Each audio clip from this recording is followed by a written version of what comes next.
verjetno niso prvič na krvodajalski akciji. Ne, na 24. Koliko? 24. 24. Ja. Torej ste že pred vijolično krvjo bili darovalec.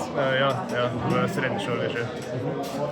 Se spominjate začetkov, kad so vas prepričali starši, sošolci? Ne, na zdravstveno šolo sem hodil, pa sem osnovno šoli spodbujali, da hodimo na krvodajalske. Tako da se še toliko bolj zavedate pomena tega, Ja. ne? Če bi morali nekoga prepričati, da prvič pride darovati kri, kaj bi mu rekli, kako bi ga prepričali? Nekoga, ki ga je morda strah? No, ni nič takega, en pikec, pa to, pol ure si tu, pa cel dan imaš fraj. Pa še sendvič človek Pa še dobi, ne? sendvič, drugi še tudi kranjsko klobaso.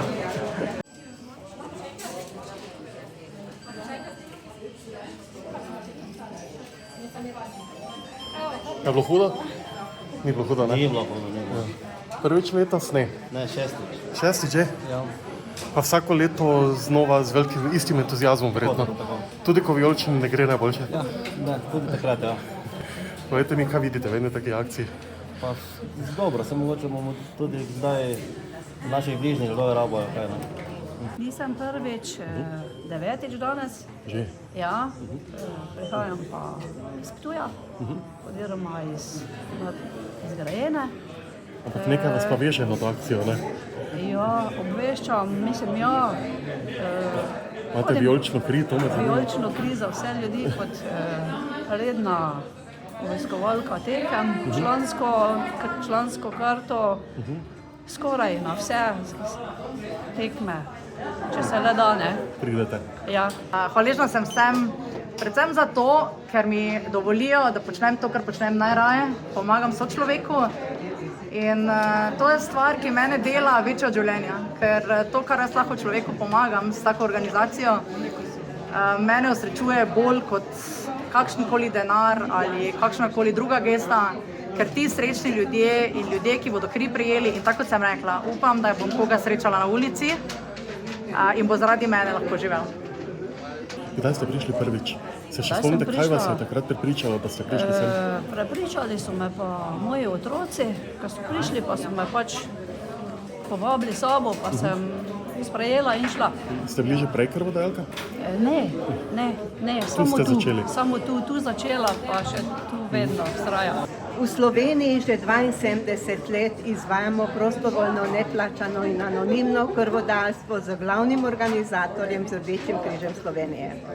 Ker smo bili uspešni in je to velika tradicija za našo celotno družbo in tako za zdrave kot za bolne ljudi, želimo to tradicijo ohraniti tudi v bodoče. In zakaj je krvodajalska akcija NK Maribor tako pomembna za nas, za sistem? Mi vsi zdravi ljudje občudujemo naše športnike, vsi živimo, poskušamo živeti zdravo življenje in kot simbol zdravega življenja imamo pred sabo naše športnike. Ta dogodek ima poseben termin, ker so zaloge krvi v severovzhodni Sloveniji konec poletja malo niže. Zato imamo v začetku septembra planirano večjo krvodajalsko akcijo, da bomo lahko nemoteno funkcionirali pri zdravljenju bolnikov s krvjo v severovzhodni Sloveniji tudi v mesecu septembru. V Sloveniji se kažejo vse večji izzivi ravno med aktivnim prebivalstvom, med ljudmi starimi od 18 pa do tam 55 let. Predvsem, če smo čisto realni, med 30 in 55 let je največje pomanjkanje krvodajalcev, čeprav bi tam pričakovali na nek način, da so ljudje najbolj zdravi, najbolj sposobni, najbolj fit, bi lahko največ krvi darovali. Vendar smo uspeli, nažalost, v naši družbi, kot smo marsikaj drugega, uspeli tudi to ošibiti, to solidarnost.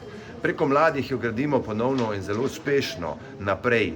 Takšne akcije, kot je pa vijolična kri za vse ljudi, kamor vabimo navijače, simpatizerje, delavce v športnem kolektivu, da se odzovejo in da povabijo tudi svoje prijatelje, da se odzovejo. To so pa tiste akcije, ki ponovno širijo bazen krvodajalstva. Nagovarjajo nove krvodajalce in krvodajalke, povejo jim, da to ni noben bav priti darovati krvi, da je pravzaprav to ena najlepših humanitarnih stvari, pa za povrh še zastonj.